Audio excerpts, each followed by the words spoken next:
Enough of your thoughts and prayers. Enough. Enough. You will not stop us from advancing the Protecting Our Kids Act today.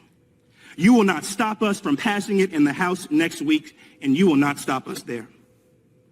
If the filibuster obstructs us, we will abolish it. If the Supreme Court objects, we will expand it, and we will not rest until we have taken weapons of war out of circulation in our communities. Wow, that sounds all very sane to me. Joining me now, Congressman Dan Bishop, one of the good ones, North Carolina. Congressman, okay, can you please just tell me that guy's a wing nut and they're not going to be abolishing filibusters and passing this stupid bill?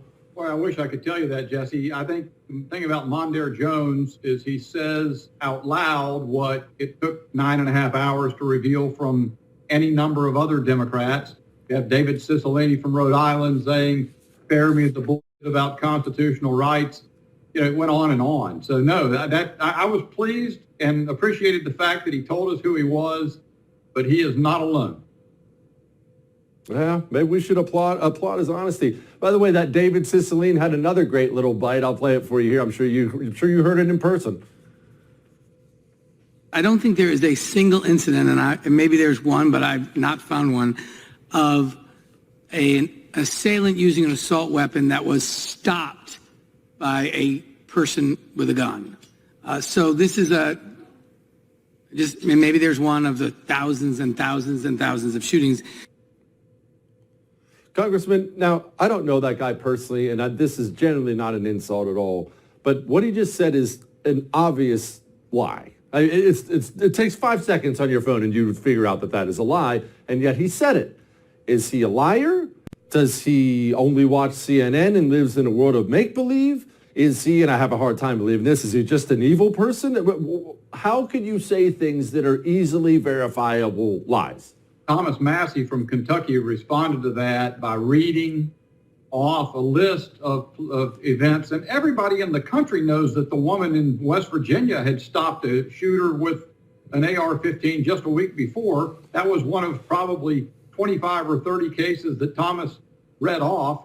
If David Cicilline was embarrassed about his error, he didn't come back and say, my goodness, my mistake, I was totally wrong, so you can draw your own conclusions. Look, the Democratic Party as a whole, and certainly everyone on the House Judiciary Committee, does not want Americans to have, to keep and bear arms. It's just that simple. And they've made it really clear. They've told us who they are.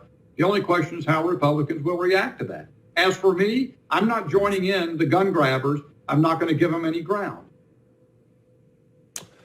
Why do they want them so bad? Because, Congressman, I'll be honest with you. I can't help but question their motivations, because you can bring up all the facts in the world about all the shootings in high gun control areas and whatnot. And the fact after fact after fact can be presented to these people, and yet they still push forward as if the facts don't exist. So do they just want to disarm us for a different reason? You know, Jesse, I actually follow you pretty closely, and one of the things you make the point about often is you got to know who you're up against.